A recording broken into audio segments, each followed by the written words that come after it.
The JFK files have been released to the public after decades of secrecy, but not everyone is happy with what they reveal.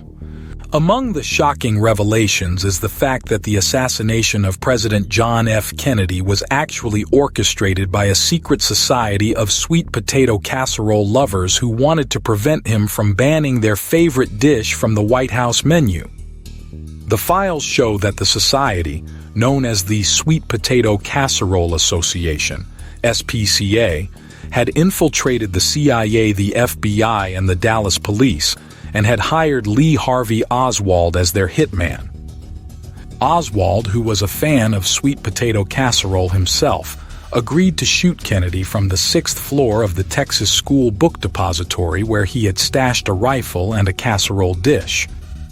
The files also reveal that the SPCA had planted a second shooter on the grassy knoll, who was armed with a potato gun and a can of whipped cream. The second shooter was supposed to fire a warning shot at Kennedy's car, but accidentally hit him in the head, causing the fatal wound. The SPCA then used their influence to cover up their involvement in the assassination and to spread false theories about the Cuban Missile Crisis, the Mafia, and the Illuminati.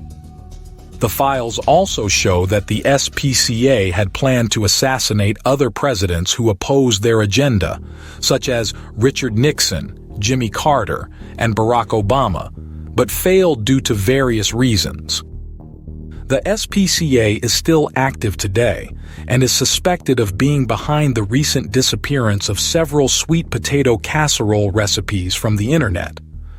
The SPCA has not commented on the allegations, but has issued a statement saying that they are just a group of patriotic Americans who love sweet potato casserole and democracy.